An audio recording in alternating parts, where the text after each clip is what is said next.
India book of ৰেকৰ্ডছত নাম সন্নিৱিষ্ট হ'ল ধিঙৰ ভৰতজ্যোতি দেৱনাথৰ।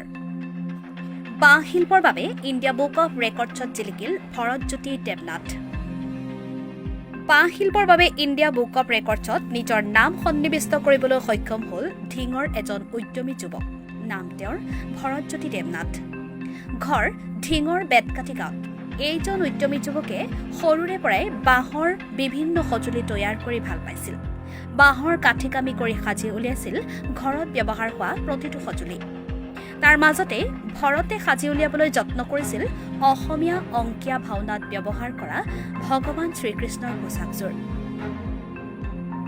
কথামতে বাঁহেৰে সাজি উলিয়াইছিল শ্ৰীকৃষ্ণই সেই বিশেষ পোছাকযোৰ, যিটো বিষয়ে সংবাদ মাধ্যমত সবিস্তাৰে সম্প্ৰচাৰ হৈছিল। আৰু আজি সেই পোছাকযোৰৰ বাবে ইণ্ডিয়া বুক অৱ ৰেকৰ্ডছত নিজৰ নাম সন্নিৱিষ্ট কৰিবলৈ সক্ষম হ'ল এইজন উদ্যমী যুৱক। ভৰতৰ এই সাফল্যত উৎফুল্লিত এতিয়া নিজৰ গাঁওখনৰ লগতে সমগ্ৰ ধিংবাসী। ধিঙৰ পৰা দিলদাৰ হুছেইনৰ ৰিপৰ্ট এন টাইম। নমস্কাৰ। নেদেখাজনৰ কৃপাত আৰু অসমবাসীৰ ৰাইজৰ আশীৰ্বাদত মই আজি ইণ্ডিয়া বুক অৱ ৰেকৰ্ডত নাম অন্তৰ্ভুক্ত কৰিব পাৰিছোঁ। বহুত ঘাট প্ৰতিঘাত আৰু প্ৰত্যেকটো খোজতে হেঙাৰ, সেইখিনি পাৰ কৰি নেওচিও মই আপোনালোকৰ আশীৰ্বাদত আজি এইখিনি জেগা পাইছোঁহি।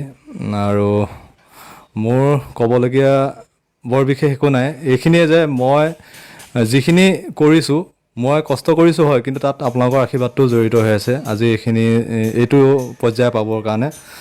অনাগত দিনতো মোক এনেদৰে আশীৰ্বাদ কৰিব, যাতে মই গুৰুজনাৰ অপূৰ্ব সৃষ্টি যি সত্ৰীয়া বা আমাৰ যি ভাওনা সমাৰোহ যি পোছাকবিলাক পৰিধান কৰে বা আমাৰ অসমীয়া কলা সংস্কৃতি বা অসম বুলি ক'লে যিমান জাতি জনজাতি আমাৰ সোমাই পৰে, সেই জাতি জনজাতিৰ যাতে প্ৰত্যেকটো জাতি জনজাতিৰ হৈ কাম কৰি যাব পাৰোঁ বাঁহৰ জৰিয়তে। মই আজি লকডাউন হোৱাৰ পৰা মই বাঁহৰ কামৰ লগত জড়িত হৈছিলোঁ আৰু পৰ্যায়ক্ৰমে আজি মই অসমীয়া স্বাভিমান গামোচাখন, শ্ৰীকৃষ্ণ পোছাক, লগতে আমাৰ সত্ৰীয়া নৃত্যত ব্যৱহাৰ হোৱা যি পোছাক, সেইযোৰ পোছাক বাঁহেৰে প্ৰস্তুত কৰি আজি ইণ্ডিয়া বুক অৱ ৰেকৰ্ডৰ নাম সন্নিৱিষ্ট কৰিব পাৰিছোঁ।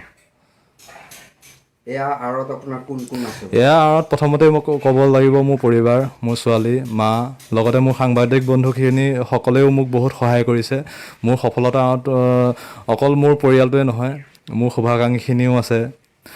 তেওঁলোকেও দিহা পৰামৰ্শৰ কাৰণে মই আজি আগবাঢ়িব পাৰিছোঁ।